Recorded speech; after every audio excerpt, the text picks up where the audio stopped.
శ్రీమాత్రే నమః. శివాయ గురవే నమః. నమస్కారం అండి అందరికీ. శ్రీవిద్య రాజమార్గం అయితే లలితా సహస్రనామం ఆ మార్గములో నడిపించే దివ్య వెలుగు లాంటిది. శక్తి లేనివాడు కూడా నామస్మరణ చేస్తే ఆ తల్లి వదలదు. ఈరోజు మనము ఈ వీడియోలో అమ్మవారి ఆవిర్భావం అంటే ఒక పురాణ కథ అనుకుంటే మనం చాలా పెద్ద అర్థాన్ని మిస్ అవుతున్నాము. ఎందుకంటే లలితాదేవి ఆవిర్భావము బయట జరిగిన సంఘటనల మాత్రమే కాదు, మనలో జరిగే ఒక ఆధ్యాత్మిక పరిణామము. ఈ కథలో మన్మధుడు, భండాసురుడు, చిదగ్నికుండం, శ్రీచక్రం ఇవన్నీ ఉన్నాయి. ఇవన్నీ కేవలం పాత్రలు మాత్రమే కాదు, ఇవన్నీ మన జీవన స్థితులు. బ్రహ్మాండ పురాణములోని లలితోపాఖ్యానాన్ని లోతుగా ఇప్పుడు అర్థం చేసుకుందాము. లోక కళ్యాణం కోసం తారకాసుర సంహారానికి కుమారస్వామి జన్మించాల్సి ఉంది. ఇందుకోసం పరమశివుడిలో అనురక్తిని కలిగించడానికి మన్మధుడు తన పుష్ప బాణాలను విరిచాడు. ఆగ్రహించిన శివుడు తన 3వ కన్ను తెరచి మన్మధుడిని భస్మం చేస్తాడు. ఆ భస్మం నుంచి భండాసురుడు అనే ఒక శక్తివంతమైన రాక్షసుడు ఉద్భవించాడు. ఇక్కడ మన్మధుడు అంటే ఎవరు? కామం, ఆకర్షణ, ఇంద్రియ ప్రేరణ. శివుడు 3వ కన్ను తెరిచాడు అన్నాం కదా, ఇక్కడ 3వ కన్ను అంటే వివేకం. వివేకం ఎదుట కామం నిలబడలేదు, అందుకే మన్మధుడు భస్మమయ్యాడు. ఇక్కడే ఒక ముఖ్యమైన విషయం ఉంది. కామం పూర్తిగా శుద్ధి కాలేదు, ఇది కేవలం దహనమయ్యింది. ఆ భస్మం నుంచే భండాసురుడు పుట్టాడు. ఇక్కడ భండాసురుడు అంటే ఎవరు? బూడిద నుంచి పుట్టినవాడు, అంటే అజ్ఞానం లేదా జడత్వం నుంచి అని.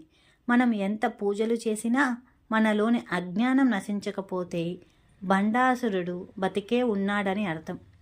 అమ్మవారి కరుణ వల్ల కలిగే వివేకం అనే అస్త్రంతోనే ఈ అజ్ఞానాన్ని సంహరించగలము.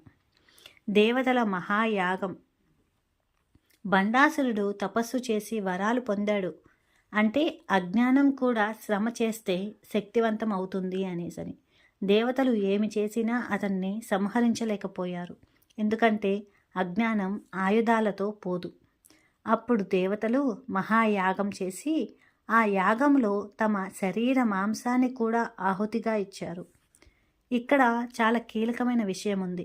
శరీర మాంసం అంటే కేవలం శరీరం కాదు, అహంకారము, మమకారము, నాకు, నాది ఇవన్నీ అర్పించడం. ఇది లేకుండా శ్రీవిద్య ఆవిర్భవించదు.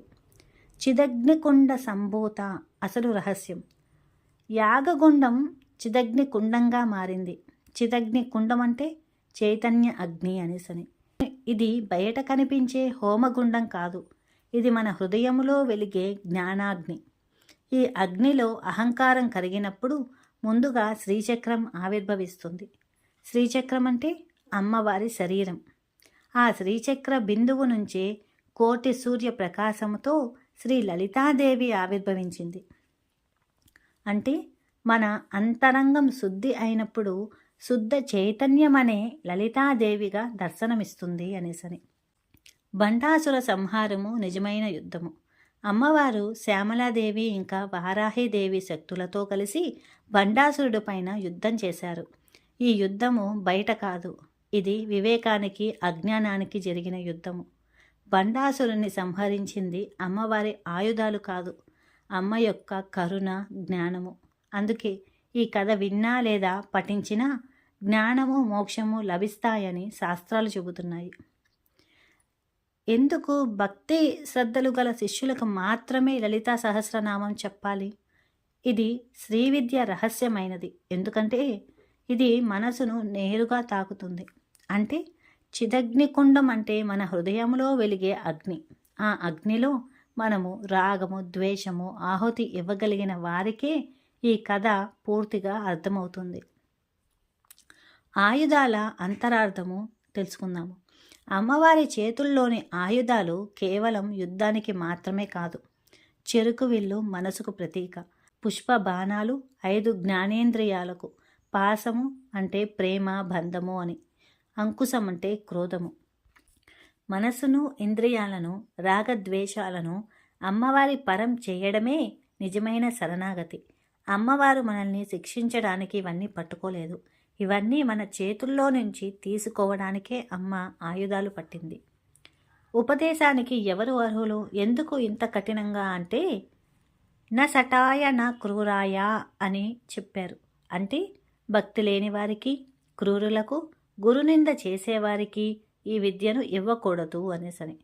ఎవరైతే గురువును దైవ సమానంగా భావించి అమ్మ పట్ల అమిత భక్తి కలిగి ఉంటారో వారే ఈ నామాలను పఠించడానికి అర్హులు అని. మిగిలిన స్తోత్రాల కంటే లలితా సహస్రనామ పారాయణం అంటే అమ్మవారికి ఎందుకంత ప్రీతి? ఇది ఆమె సస్వరూపాన్ని అంటే సృష్టి స్థితి లయకారినిగా ప్రతిబింబిస్తుంది కాబట్టి. దీనిని పఠించడం వల్ల కేవలం వ్యక్తిగత శ్రేయస్సే కాకుండా విశ్వ చైతన్యముతో అనుసంధానంగా ఏర్పడుతుంది. అందుకే శ్రీ విద్యోపాసకులు ముందుగా బాలను ఉపాసించి ఆ తరువాత క్రమంగా పంచదశి షోడశి మంత్రాల ద్వారా లలితా పరాభట్టారికను చేరుకుంటారు. అమ్మవారిని ఎలా పూజించాలి? అమ్మవారికి బిల్వ దళాలు పద్మాలు అంటే అత్యంత ప్రీతి.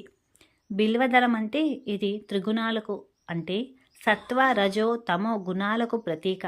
వీటితో పూజించడం అంటే మన గుణాలన్నిటినీ అమ్మకు అర్పించడం. పద్మము హృదయ కమలానికి ప్రతీక. సహస్రనామాలతో ఈ రెండింటినీ కలిపి అర్చించినప్పుడు అమ్మవారి అనుగ్రహం తక్షణమే కలుగుతుందని హయగ్రీవ స్వామి స్వయంగా చెప్పారు.